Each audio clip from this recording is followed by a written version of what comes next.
네, 안녕하세요. 올가즈입니다. 80일간의 투자일주 22일차 시작해 보겠습니다. 오늘도 시황, 그 다음에 가치평가 공부, 그 다음에 자기관리에 대해서 먼저 시황은 오늘 할 얘기가 좀 많죠. FOMC가 있었는데 보통 이제 3, 6, 9, 12가 중요한 날들이고 8월달 FOMC는 그냥 회의록만 발표되는 날이었는데 오늘 상당히 임팩트가 있었습니다. 이제 올해 테이퍼링 할 가능성이 높다는 그런 언급이 나오면서 이제 시장이 이제 한 1%씩 하락을 했고 제가 오늘은 요거를 다 표시를 했습니다. 그 사이트가 어딘지 물어보시는 분들이 계셔가지고 이 주소를 볼 수 있게 오늘 했습니다. 그래서 제가 이런 경우에 좀 유용한 사이트 3가지 정도를 알려드리겠습니다. 첫 번째는 요 사이트고요. 요거는 이제 저번에 스테이트먼트에 비해서 이제 바뀐 게 무엇이냐 그걸 알려주고 이제 두 번째 사이트는 연준 자체에서 이제 회의록 공개하는 사이트인데 이제 요즘 같은 경우에는 저는 여기서 그냥 인플레이션으로 검색을 하거든요. 그럼 이제 처음에 나오는 인플레이션 언급한 요 문단이 보통 제일 중요한 문단일 가능성이 되게 높아요. 그래서 저는 요 문장 보자마자 오늘 숏 포지션을 들어갔습니다. 그 일본은 숏하고 있었고 이제 미국 시장도 숏을 들어갔습니다. 여기 뭐라고 써있냐면은 대부분의 연준 회의 참가자들이 지금 기대하는 것처럼 경제가 계속 진전된다면 여기 올해 테이퍼링을 시작하는 게 적합하다. 이런 문장이 있었습니다. 그래서 이제 저는 요거 보자마자 바로 숏을 들어갔고 처음에 이제 숏 들어가고 나서 오르는 줄 알고 뭐야 내가 놓친 게 있나 약간 그랬었는데 장 마음까지는 이제 내려주면서 이제 조정이 시작될 조짐이 조금 오늘 보였습니다. 오늘 잘하면 이제 초입이겠다 그런 생각을 하고 있습니다. 그리고 이제 이 사이트를 많은 분들이 물어보세요. 이게 dailyfx.com이란 사이트인데 여기 마켓 뉴스의 리얼타임 뉴스 보시면은 이런 요약들이 나오거든요. 그래서 FOMC 때도 한번 보시면은 이제 FOMC가 발표되고 나서 FOMC 관련해서 요약을 이렇게 해줍니다. 그 외에 이제 경제 지표들도 발표가 되는데 뭐 일반적으로 기관 투자자들은 뭐 블룸버그를 보든지 뭐 캡아이큐를 보든지 그런 사이트들을 이용하겠지만 이제 개인 투자자들 입장에서 이제 요 사이트만큼 어쨌든 실시간으로 이런 걸 알려주는 건 드물다. 그래서 요 사이트 애용하시면 되고 그 다음 여기서 캘린더에 이코노믹 캘린더에 가시면은 이제 요런 경제 지표들도 있습니다. 그러면은 전 세계 경제 지표를 다 볼 수 있고요. 한국 경제 지표도 이렇게 체크를 하면은 이제 한국 거도 이렇게 나오고 그 다음에 이제 중요도도 뭐 상중하로 나눠져 있어가지고 이걸 뭐 표시를 껐다 켰다 할 수 있고 어쨌든 꽤 좋은 사이트입니다. 그래서 여기 데일리 FX 가시면은 이런 걸 다 공짜로 쓸 수 있다. 그 말씀을 드리고요. 그래서 오늘 연준 회의록에서 특기할 만한 점은 어쨌든 올해 테이퍼링을 시작할 확률이 높다는 것을 이제 참가자들이 많이 이야기를 했고 그리고 이제 인플레이션 관련해서는 공급 사이드의 문제랑 이제 노동력 부족 그런 부분을 언급하긴 했는데 살짝 예전보다는 어떤 일시적인 인플레이션이다라는 레토릭이 약해진 느낌을 좀 받았는데 그냥 제 느낌일 수도 있고요. 그래서 FOMC가 발표되고 이제 주가 지수들이 내리고 있는 형국인데 근데 그래봤자 어제는 1%도 안 내리고 오늘 1% 정도 내렸죠. 그래서 총 2% 정도 내렸는데 만약에 지금 요렇게 2%밖에 안 내렸는데 본인이 되게 뭔가 손실 때문에 좀 불안하거나 그런 느낌을 받으시면은 지금 레버리지나 포지션 사이즈를 너무 많이 가져가고 계신다. 그런 말씀을 드립니다. 그래서 지금 S&P 차트를 보시면은 지금 상당히 긴 어떤 트렌드 라인에서 지금 그 안에서 하락세를 보이고 있는데 이런 거대한 트렌드 라인이 이제 깨질 때는 어떤 마켓 레짐의 변화가 있거든요. 시장을 주도한 어떤 테마의 변화? 그것이 무엇일까? 그런 것들이 보통 차트랑 뉴스랑 그런 펀더멘털 변화가 함께 나타나는 경우가 많아요. 그 부분을 생각해 보시면은 이제 8, 9월 달에 이제 테이퍼링 관련해서 이제 드디어 양적 완화를 줄이기 시작한다 이런 조짐이 보이면서 이 채널이 깨질 확률이 높아지고 있습니다. 근데 어쨌든 지금 테이퍼링을 확정 지는 것은 아니고 9월에 아마 그런 부분들을 조금 더 이제 명확하게 말을 하지 않을까. 그 다음 내재 변동성이 요새 굉장히 낮은 수준에 있었어요. 오늘 FOMC 발표되고 나서 좀 많이 올라오긴 했는데 이제 내재 변동성은 시장 참여자들이 생각하는 어떤 미래의 변동성 이제 빅스 지수가 30일 내재 변동성을 보고 근데 그 전에 되게 짧은 만기들의 내재 변동성을 보면은 굉장히 낮은 수준이었어요. 오늘 많이 올라왔지만 그래서 많은 시장 참여자들이 어떤 9월 달에 어떤 큰 포지션 변경을 하려고 기다리고 있는 게 아닐까 그런 느낌도 살짝 들긴 드는데 근데 오늘 또 이렇게 장 마음까지 내리는 걸 보니까 내일 모레랑 좀 지켜봐야지 좀 결론을 내릴 수 있을 것 같습니다. 그래서 어제도 말씀드렸지만 이런 시장에서는 너무 큰 욕심은 내지 마시고 레버리지도 줄이시고 현금 보유량을 늘리시는 것을 추천드립니다. 왜냐하면 오늘 하반기에도 그런 기회들이 되게 많을 건데 그렇게 좀 더 확실한 기회가 왔을 때 그런 좀 포지션 사이즈를 높게 가져가야지 장기적으로 어떤 수익을 많이 낼 수 있지, 요즘처럼 불확실성이 높고 이제 테이퍼링 한이 많이 이런 시기에 굳이 뭔가 막 엄청난 돈을 벌려고 되게 큰 사이즈를 가져가시는 것은 그렇게 추천드리지 않습니다. 그래서 저도 요 부분에서 숏을 들어가긴 했는데 어쨌든 지금 요거 지지를 뚫는지 한번 확인을 하면서 그냥 좀 유연하게 오픈 마인드로 대처하려고 하고 있습니다. 그 다음에 일본 시장은 오늘도 살짝 내리긴 했는데 속 시원하게 내려주진 않고 있고요. 그 외에 이제 뭐 금 같은 경우에도 그냥 방향성을 못 찾고 있습니다. 지금 골드랑 금리를 한번 보시면은 오늘 10년물 금리도 거의 뭐 움직임이 없고 금도 거의 뭐 방향성을 못 찾고 있는 모습이에요. 주식시장이 이렇게 크게 하락하는데 왜 금리랑 금은 움직이지 않고 있냐, 그 부분에 대해서 좀 생각을 해보면은 우선은 지금 테이퍼링 관련해서 얘기가 나오는데 또 델타 변이 관련해서 성장 둔화 문제가 또 있죠. 테이퍼링만 놓고 보면 어쨌든 국채 매입을 줄이고 유동성을 줄이는 거잖아요. 그러면 이제 국채 가격은 떨어질 거고 그러면서 국채 금리는 오르고 골드는 떨어져야 정상인데 둘 다 움직이지 않고 있는 이유는 한편으로는 델타 변이로 인한 성장 둔화, 그래서 거기서 오는 리스크, 그런 부분들 때문에 안전자산 수요가 좀 생기면서 국채도 수요가 생기고 금도 이제 하락을 그렇게 하지는 않고 있는 그런 모습이 보이고 있습니다. 그래서 테이퍼링과 델타 변이, 그 두 가지 혼조세가 있다고 보시면 되고, 반면에 주식은 리스크 자산이기 때문에 그냥 안 좋죠. 그래서 저번에 말씀드렸다시피 어떤 델타 변이로 인한 성장 둔화세가 이제는 점점 심해지면서 테이퍼링이 연장된다, 이런 느낌에서 더 오르는 그런 호재가 아니고, 이제는 테이퍼링을 떠나서 뭔가 완화책을 더 주지 않으면은 이 성장 둔화를 조금 멈추기가 힘들다, 이런 느낌으로 넘어가고 있는 느낌이에요. 최근 몇 주 동안은. 어쨌든 그런 부분들이 있었고요. 그 외에 또 이제 한 가지를 더 말씀드리자면은 지금 부채 관련해서 어떤 부채 위기가 올 수도 있다, 이런 얘기가 좀 있거든요. 무슨 뜻이냐면은 코로나 이후에 어떤 양적 완화라든지 그 다음에 제로 금리, 그런 것 때문에 금리가 굉장히 낮아졌잖아요. 그런 상황에서 그런 목표 수익률이 정해져 있는 기관들이 굉장히 많습니다. 예를 들어서 연기금 같은 경우에는 미래에 그런 뭐 퇴직자들이나 그런 사람들한테 연금을 줘야 되잖아요. 그런 연금들은 액수가 정해져 있는데, 그러면 그런 지출을 충당하기 위해서 지금 운용하는 자금으로 충분한 그런 수익률을 내야 되거든요. 그 수익률을 못 내면은 구멍이 생기게 되는 거죠. 혹은 뭐 헤지펀드 같은 경우에는 뭐 허들 레이시라고 저번에 말씀드렸는데 몇 퍼센트 이상을 내야지 그 부분에 대해서 이제 성과 보너스를 받는 그런 부분들도 있고, 어쨌든 기관 투자자들의 그런 속성들 때문에 이렇게 저금리 시기에는 약간은 더 위험한 자산으로 눈을 돌리는 경향이 강해집니다. 그래서 그 대표적인 어떤 자산이 뭐냐, 하이힐드 채권들, 정크본드라고 불리는 그런 하이힐드 채권들이거든요. 신용 등급이 그렇게 좋지 않은 그런 회사채, 그런 것들을 올해 굉장히 많이 사고 있다, 발행도 굉장히 많이 됐고 거기에 투자하는 그런 기관 투자자들도 굉장히 많다, 이런 뉴스를 봤었는데, 생각해 보시면은 신용 등급이 안 좋은 회사들은 어쨌든 사정이 안 좋은 회사들이죠.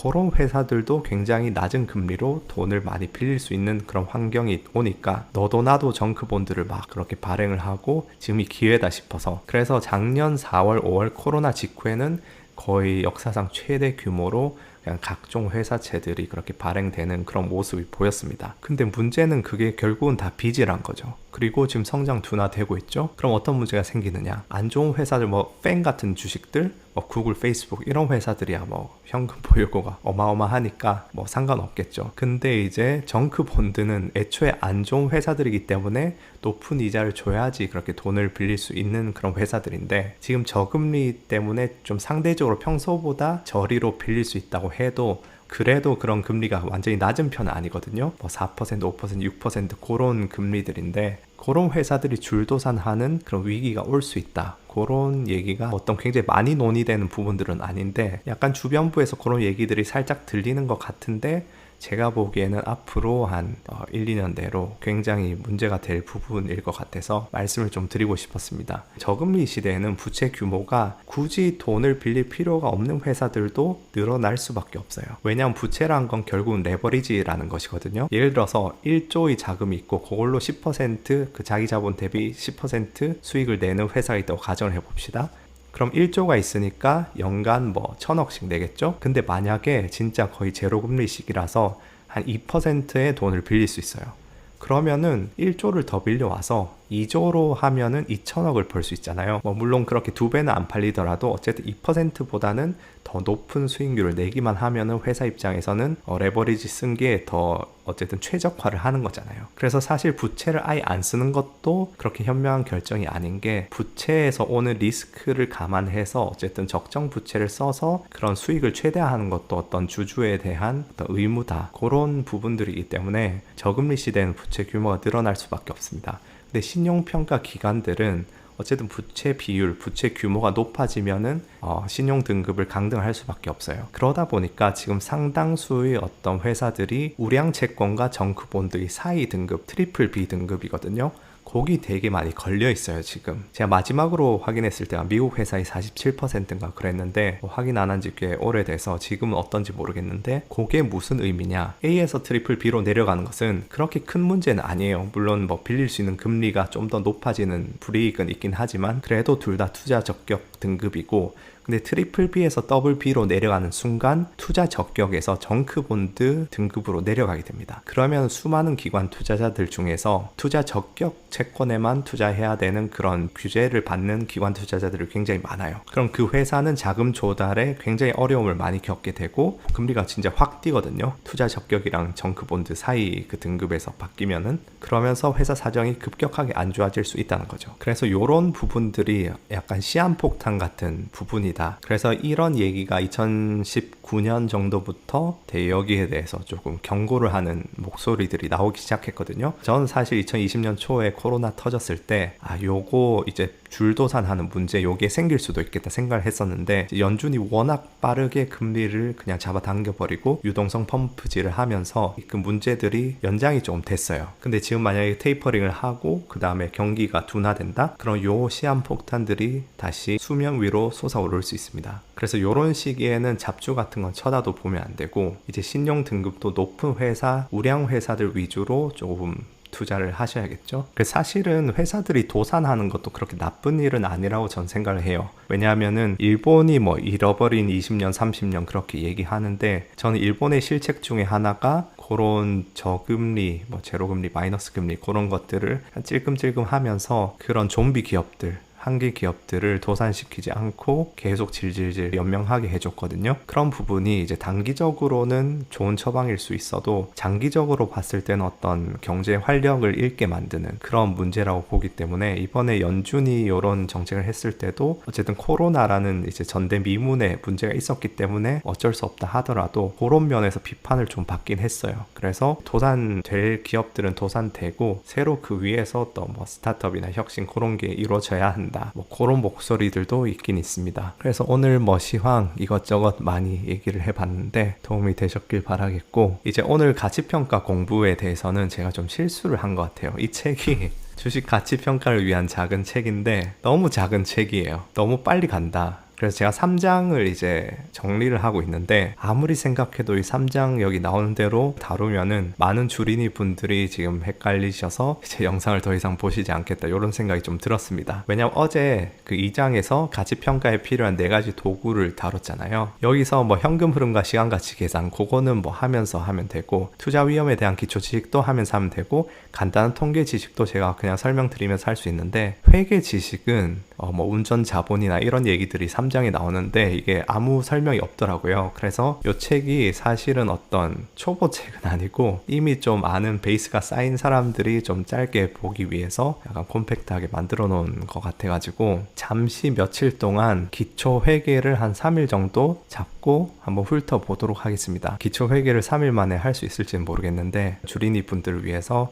어제 했던 것보다 조금은 더 자세하게 다루도록 하겠습니다. 그래서 2-1장에서 손익계산서, 2-2장에서 재무상태표 밸런스쉿, 그 다음에 2-3장에서 현금 흐름표, 이렇게 3일을 들여서 회계를 어제보다는 좀 더 자세히 다루겠습니다. 그래봤자 굉장히 개괄적으로 훑을 거예요. 그래도 안 하는 것보다 낫겠죠? 그래서 오늘의 공부는 딱 슬라이드가 2페이지입니다. 손익계산서 한눈에 보기, 그 다음에 대표적인 기업의 수익성 지표, 이 2가지만 할 거예요. 그래도 이렇게 한눈에 보고 큰 그림을 보면서 그냥 설명을 들으시는 게 전체적인 흐름을 읽는 데는 더 좋지 않을까 싶습니다. 재무상태표보다 손익계산서를 먼저 하는 이유는 요거를 아셔야지 재무상태표의 어떤 항목은 설명이 되기 때문에 손익계산서부터 하겠습니다. 그래서 손익계산서의 어떤 큰 항목들을 한번 그런 흐름을 보시면은 이제 총 매출액이 있겠죠. 거기서 매출 원가를 뺍니다. 그러니까 이 매출을 내는데 필요했던 어떤 비용들, 제품 같은 경우에는 원재료비 그렇게 되겠죠. 그래서 매출액에서 매출 원가를 빼면은 이제 매출 총 이익이 나오고요. 요 한글은 제가 그냥 용어 사전 같은 거 참고해서 제가 번역을 했는데 한글 용어는 제가 익숙하지 않아서 틀리는 부분들이 있을 수 있습니다. 그래서 어쨌든 gross profit이 있고 그 매출 총 이익에서 이제 판매 및 관리비, 뭐 세일즈 하는데 마케팅비 이런 부분들, 그 다음에 이제 연구비 요거를 빼고 나면은 EBITDA가 나옵니다. 요 EBITDA는 뭐냐면은 이자, 세금, 감가상각 전의 이익을 말해요. 그러니까 여기서 감가상각비를 빼고 기타 영업비용을 빼면은 EBIT이 됩니다. 세금, 이자, 차감전 이익. 그럼 여기서는 당연히 또 세금, 이자 빼는 게 나오겠죠. 이자 비용, 요거는 이제 순이자 비용으로 이자 소득이 있으면은 또 플러스가 될 수도 있습니다. 그 다음에 이제 소득세 빼고 영업 외 비용을 또 빼주면은 순수익이 나옵니다. net income. 그럼 요 순수익을 유통주식수로 나누면은 EPS가 나옵니다. 기본 EPS고 요 희석된 EPS는 뭐냐면은 그 유통주식수의 스톡옵션이나 전환사채 등을 포함하는 그런 개념이라고 보시면 됩니다. 그 다음에 이제 가중평균은 왜 하느냐, 손익계산서는 특정 시점의 스냅샷이 아니고 어떤 기간을 말하잖아요. 어떤 분기나 1년, 보통 그런 기간을 잡고 그 기간 동안의 손익을 계산하기 때문에 이 유통 주식수도 그렇게 날마다 바뀔 수도 있죠. 뭐 주식을 발행하거나 해서 그러면 그 기간 동안 일별로 뭐 가중평균을 해서 유통 주식수를 계산해서 EPS를 구한다. 그렇게 보시면 되겠고, 그래서 요게 손익계산서를 어떻게 한눈에 딱 보셨을 때 그런 모습이라고 할 수 있습니다. 그래서 이렇게 한눈에 딱 보신 상황에서 이제 전문적으로 회계 공부를 하신 분들은 어떤 부분들을 공부하느냐, 예를 들어서 뭐 매출액도 회사의 모든 소득을 뭐 매출액으로 잡진 않아요. 그 회사의 어떤 중심되는 영업 관련해서 매출만 어떤 매출액으로 잡고, 그 외에 뭐 예를 들어서 뭐 그냥 소송에서 이겨서, 민사소송에서 이겨서 돈을 받았다, 그런 것을 매출액으로 잡진 않겠죠. 그 다음에 이제 뭐 매출액 요런 것들을 기록할 때 또 이제 매칭 프린시플이라고 어떤 요런 매출을 내기 위한 비용이 같은 기간에 잡혀야 된다, 뭐 그런 원칙들도 있고, 그리고 어떤 이런 감가상각 관련해서도 어떤 기계나 뭐 그런 거가 있으면은 그 수명 기간 동안 어떻게 감가상각을 할 것이냐, 뭐 10년 있으면 10분의 1씩 감가상각 비용을 처리를 할 것이냐, 아니면은 초반에 많이 하고 나중에 조금 할 것이냐, 뭐 그런 부분들도 이제 회계사들이 다루기도 하고, depreciation은 이제 고정 자산들, 뭐 기계나 그런 부분들 말하고, A는 amortization인데 요거는 이제 무형 자산들을 얘기해요. 예를 들어서 뭐 특허를 50억에 10년 있는 특허를 구입했다. 그러면 뭐 1년에 5억씩 그렇게 비용 처리를 하는 거죠. 그리고 뭐 직원 월급을 여기서 어디에 넣을 것이냐, 매출 원가에 넣느냐, 연구비에 넣느냐, 그거는 그 직원별 그 기능에 따라서 연구직이면 R&D에 넣고, 그냥 뭐 공장 매니저면은 매출 원가에 넣고, 그런 식으로 이제 분류하는 것들, 뭐 그런 것들이 이제 요 안에서 회계 공부를 더 하실 거면은 그런 세부적인 원칙들이나 아니면 항목별 어떤 식으로 처리하는지 그런 부분들을 공부하시게 되는데, 일단 지금 시점에선 이렇게 한눈에 보기만 아시면은 되지 않을까 싶습니다. 그리고 여기 유통 주식수는 뭐냐면은 발행 주식수에서 트레저리 스탁을 뺀 숫자예요. 트레저리 스탁은 뭐냐면은 회사가 가지고 있는 사내 보유 주식, 예를 들어서 자사주 매입을 했는데 자사주 매입해서 소각할 수도 있고 아니면 회사가 가지고 있을 수도 있겠죠. 그럼 그 주식들은 이제 트레저리 스탁이라 부르는데, 그거를 뺀 어떤 유통 주식수로 나누게 됩니다. 그 정도 하면 될 것 같아요. 그래서 이제 대표적인 기업의 수익성 지표는 요 2가지겠죠. EBIT이랑 EBITDA. EBIT은 이자와 세금 빼기 전의 수입. EBIT을 쓰는 이유는 비슷한 사업들 간에도 어떤 이자 비용이나 이자 소득, 세금 등이 자본 구조에 따라서 굉장히 달라질 수가 있습니다. 그래서 이제 EBIT을 사용하면은 그렇게 자본 조달을 어떻게 하느냐에 상관없이 사업적인 측면만 보고 그 수입을 비교할 수 있기 때문에 EBIT을 쓰고요.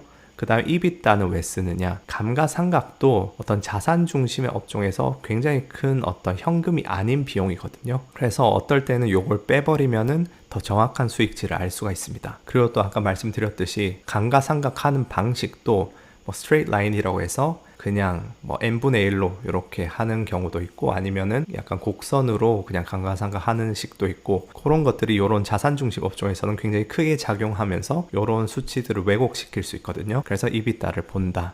그래서 이렇게 아시면 되겠습니다. 그래서 오늘 손익계산서에 대해서 한눈에 이렇게 정리를 해봤습니다. 근데 이것도 세부 항목들로 들어가면은 업종별로 또 다른 항목들도 있고 그러면서 또 복잡해지는데, 이 정도만 아시면은 이제 가치평가 그거 할 때 큰 문제는 없지 않을까 싶습니다. 물론 이렇게 2페이지로 손익계산서를 끝내버리면은 회계 전공한 친구들은 욕을 하겠지만 어쩔 수 없습니다. 하루 만에 끝내려면 이게 제 한계고요.